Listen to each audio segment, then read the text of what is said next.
I have a guest with me today that I'm really anxious for all of you to meet for a bunch of different reasons. Now, he's a fellow cop, he's a fellow trainer, but he has turned his thoughts and some of his experiences into he's becoming a media sensation. So I thought you'd better meet him.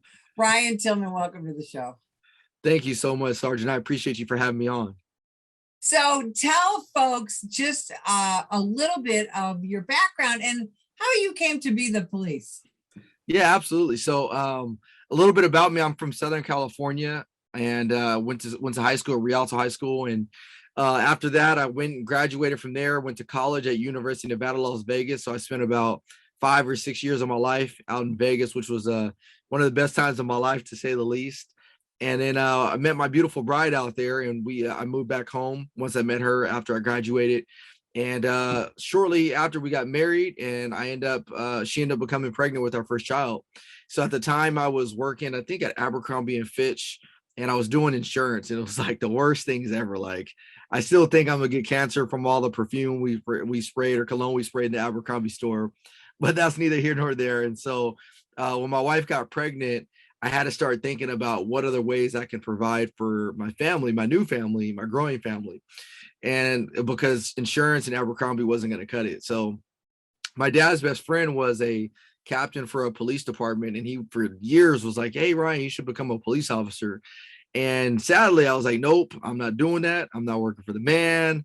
That was just my whole mentality, simply because growing up, I didn't really like police officers. I always thought cops were guys that got picked on in high school, so they became police officers so they could pick on everybody else. Like, that was my mentality. And so it wasn't going to be me. And so when your back is up against the wall and your wife is looking at you like, "Hey, you need to do something to provide for us," sometimes you start to venture out and to do different things in your life. So that's exactly what happened. I prayed about it and I asked God, "Hey, open the door for me. Show me what you want me to do." And the door for law enforcement just flew open, quite frankly. I applied for a few different agencies. And I literally, from the moment I put my first application in to the moment I got hired, was about 3 months, which was unheard of. And so I went to the police academy, graduated number 2 overall in my class, and went to work for the Chino Police Department, which has been nothing but a blessing. And I'm so glad that I actually followed God and his will for my life. So you became a police officer, and you obviously you made some big changes in your life. And then you started to do some social media things, podcasting, to tell other people not just about your experiences, but also some of the realities of police work nationwide. Didn't you talk about that? Of course. So it started before the social media stuff. It was right around the time that when Ferguson went up in flames when Michael Brown was killed. And I never forget feeling ashamed of being a police officer for a minute, especially because as a black man, in our culture, is not really, being the police is not something that we all strive to do. And so I almost felt ashamed for a little bit, but then I started thinking about it from a different perspective. And I realized, like, a lot of people in our community don't understand why we do things as law enforcement officers. So I set out on a mission, and that's actually where my company, Breaking Barriers United, was started. I started out and said, I'm going to go out there into all the neighborhoods and really break down what it is that we do and why we do it and how we do it. So I started doing seminars in churches, and then from churches, I went to schools. From schools, I went to colleges, and it just kept evolving. But one thing that was kind of interesting was I was doing all this work in my local neighborhood, in my community, but outside of my community, nobody really knew what else I was doing. And so fast forward, I met a really good friend of mine. He's become my media manager. His name is Billy. And Billy approached me and said, "Hey, I've been watching what you're doing from afar. I like what you're doing. I'd be interested in coming alongside of you and maybe helping you with some of your social media." So I said, "Let's do it." I hired him for 3 months. It was a risk that I took, but it was probably one of the best things that ever paid off. And we started creating social media content. And over time, it started evolving. And what it evolved into was me educating people of the why and the what when it comes to law enforcement. So I will do breakdowns of police videos. I will educate people by giving people Tillman tips. And then I just have good conversation. And it's funny, I met your husband at Brandon Tatum's event, and I was watching his videos long before I was doing the social media stuff.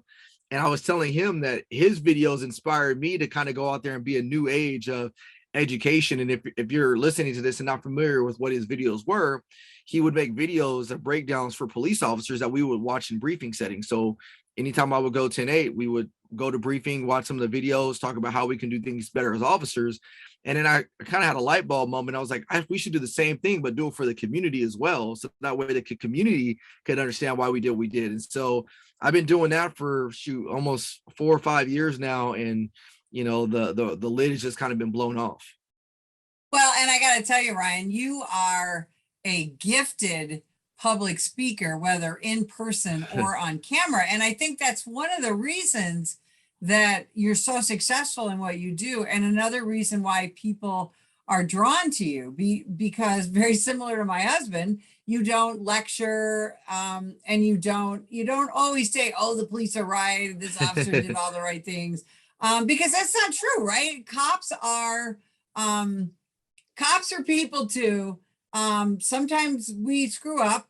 Sometimes when we do make mistakes, sometimes we come back and do things successfully. Sometimes we don't. Sometimes we get ourselves hurt. And you talk about all that stuff, don't you? Yeah, sadly, sometimes people like to put law enforcement on a pedestal. And when they do that, they forget that we're human beings. They forget that we're going to make mistakes just like anybody else. I always tell people the number one most unpredictable thing in life, no matter what you compare it to, is human nature.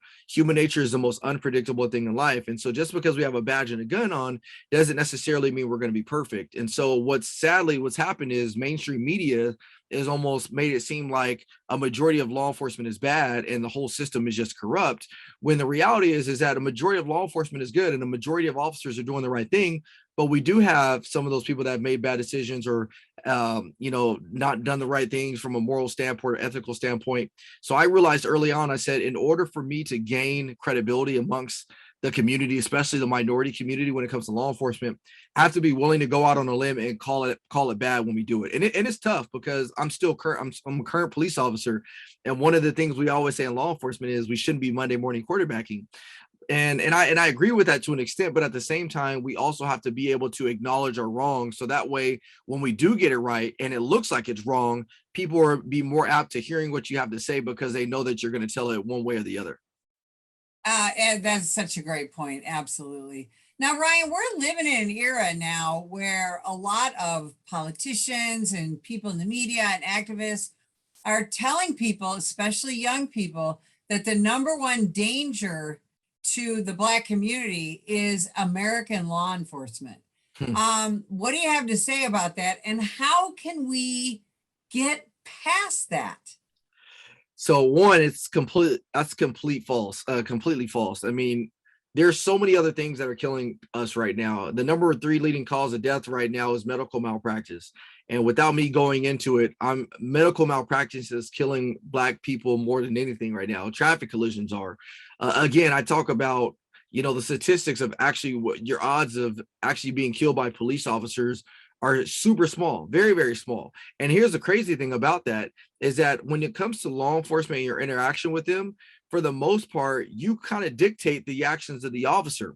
So you can control what you can control when it comes to interactions with law enforcement. You can't do that when it comes to medical malpractice. You can't do that with car accidents. If you get in a car right now and somebody veers off and goes the opposite way of traffic, you're dead. No matter what you did, you can't control that. If you go into an operation room and you think you have the best doctor, but the medical doctor makes a mistake while you're under the knife, you can't control that. But when it comes to law enforcement interaction, you can control how that situation is going to go.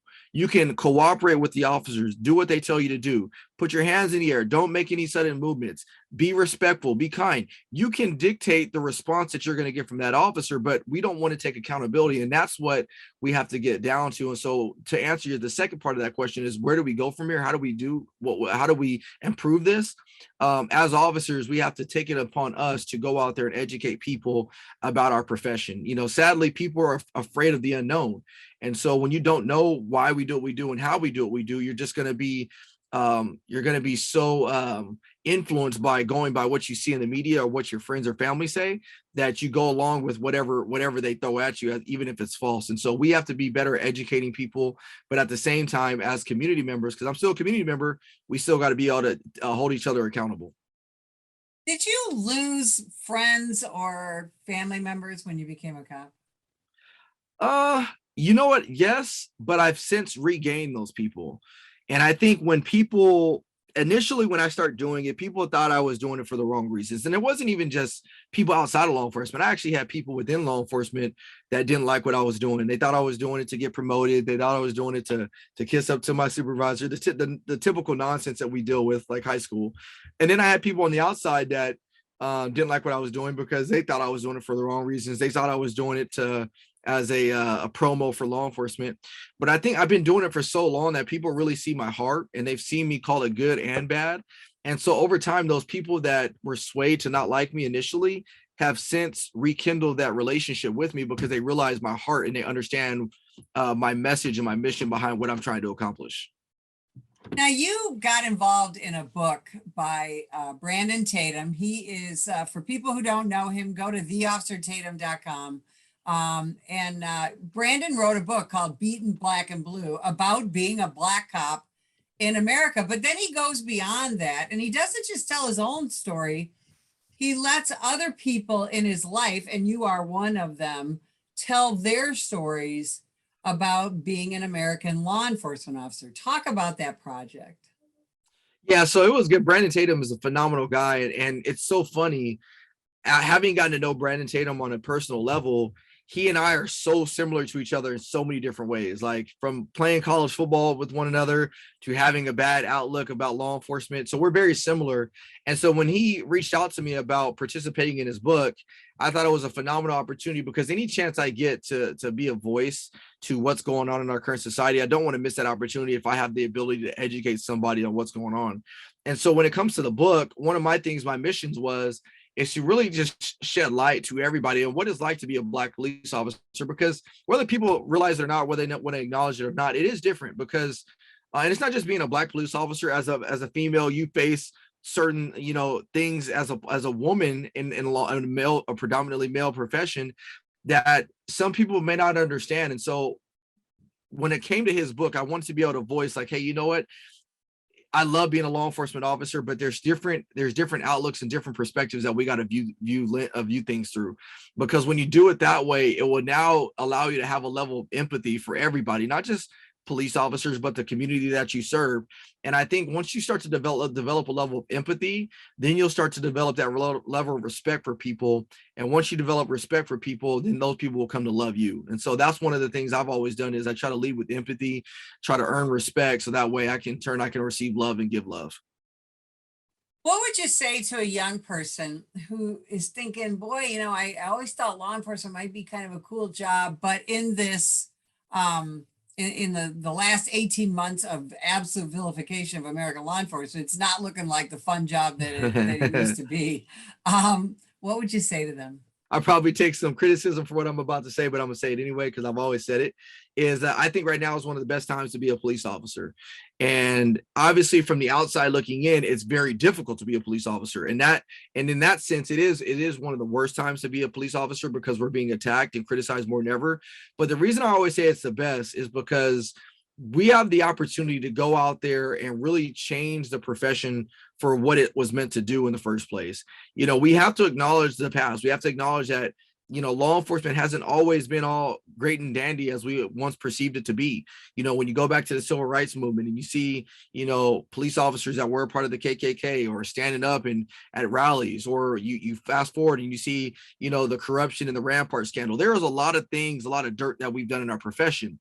But now, with all eyes on us and everybody wanting law enforcement to get better, I tell people, like, if you want to find a solution to these problems, why don't you go out there and be the solution? And in order to be the solution, you got to become a police officer. There's no better way to shape the way and shape the future of law enforcement than by getting involved, becoming a police officer, understanding what we do and why we do it. So that way, it's not just me going out there and spreading this education. It's a whole bunch of me's going out there and spreading this education. So, my cousin said it it best a long time ago, who's a successful entrepreneur. And he said, you know what, Ryan, a lot of times when people see a burning building, everybody starts to run away from it. But I kind of always look at life through the lens of, you know, when I see that burning building, I'm running towards it, and I'll wait for the firefighters to put it out, because once that building is, you know, the fire is put out, you're now going to get that building at a discount. Nobody's going to want it because it's going to be all tarnished. But then now you can go in there and you can renovate the place, do it how you want to do it at a discount. And so that way, when you get the finished product, it's a much better building with a lot much firmer foundation than it was before. And that's kind of how I view our profession is. I'm running towards it. I want to be able to make it better. I want to be a part of the reform as opposed to sitting on the sidelines. So that way, when I pass this over to our next generation, they have something better than I inherited. What's been your favorite thing so far about being a cop? And in that, I also want you to talk about your favorite assignment, because you're doing some cool stuff. Favorite part about being a police officer is just my ability to interact with people every single day, and not one day is ever the same in law enforcement. I mean, you know that just as much as I do.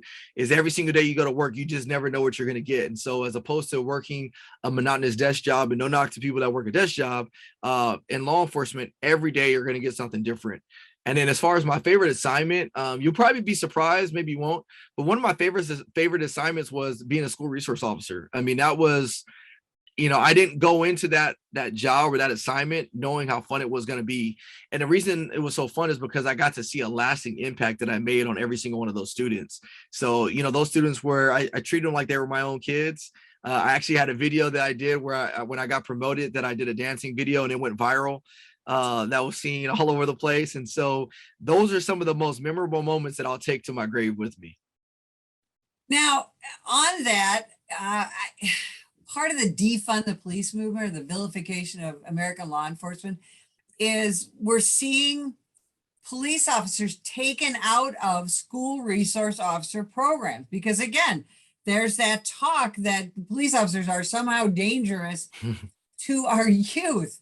What do you say to that? And how can what can we say to school administrators and school boards who have this wrong impression of police in the schools? One is one of the worst things that we can do, because I think in the mind, and part of that is our fault as law enforcement. I think we've allowed people to perceive or create what the school resource officer's jobs, as opposed to creating the job ourselves and telling people this is what we're here to do. So we've allowed people to vilify us and think that we're on campuses to, you know, take kids to jail, arrest them, give them citations, enforce tardiness. That's not what we're there to do. We're there to be a resource. That's why school resource officer is in the name. The resources in the name is because we're there to be a resource for not just the students, but the staff. And we're also there to protect your kids in the event that something south goes wrong, like an active shooter. And there's so many different things or so many different reasons we're on those campuses. But the way we fix it, as opposed to just getting rid of the school resource officer program, instead of focusing on that, what we need to do is focus on getting the right officers into our schools. I think that's been the problem. You know, sometimes, historically speaking, and traditionally and culturally, we've put, you know, people that are not in good graces with the department, we put them in the role as a school resource officer. We put the guy that's ready to retire in the role as a school resource officer. Those are not the people you want in schools, because they're grumpy. They don't like to interact with kids. They don't like to interact with people in general. And then the next time when they go out and do something and you see a viral video go on, we expect them to act otherwise when we knew that they were a problem in the first place. So I think instead of saying, you know what, let's get rid of the school resource officer program, I think we need to pay more attention on vetting what officers are going into these schools, making sure these school resource officers can identify with the kids, make sure they can establish a relationship and connection with the kids and the students, and make sure that they can be a beacon and an example of what it is that your agency reflects within the community. So I think that's one of the ways we solve this problem, as opposed to throwing the baby out with the bathwater. So I'm hoping that you're moving toward a leadership position as you further your police career. Give me 2 or 3 things that you'd like to see all police leaders do to improve not just the law enforcement efforts in their community, but improve the organization for their people.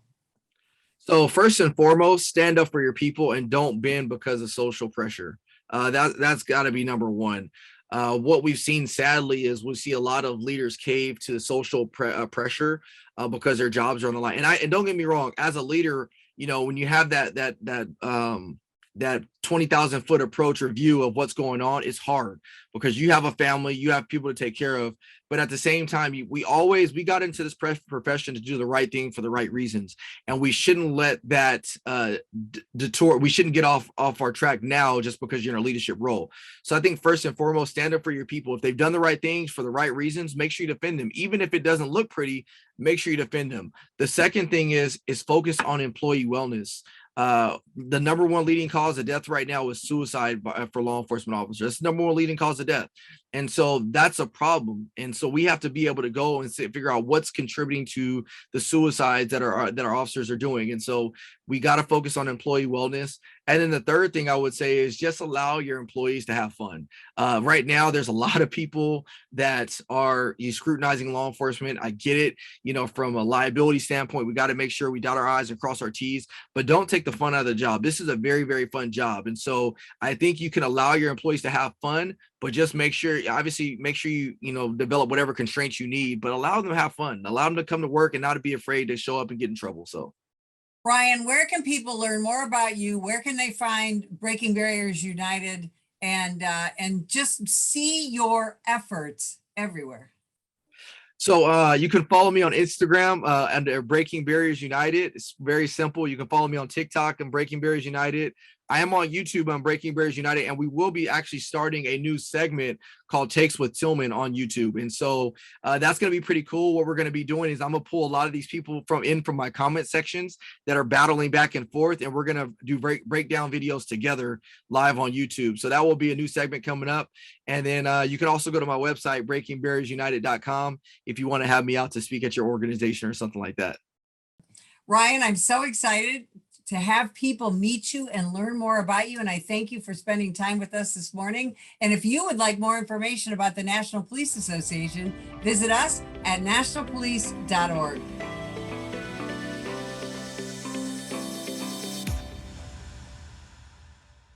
Ma'am, put the gun down! Put the gun down! Last year, law enforcement officers were involved in hundreds of thousands of use of force incidents. A use of force incident is when an officer must use nonverbal tactics to gain control of a dangerous situation. Put the knife on the ground. In many cases, officers have no choice but to use force when a suspect doesn't comply with a lawful order. Use of force is always ugly. No one likes it, especially police officers. Together, we can help de-escalate these dangerous encounters. Help police officers by complying with their lawful orders. Don't attack, attempt to disarm, or flee from an officer. Use of force is an officer's last option. Most incidents can be avoided by not resisting arrest. If you feel you've been wrongfully detained by a police officer, then seek a legal solution after the encounter has been resolved. Let's keep everyone safe. Comply now and complain later.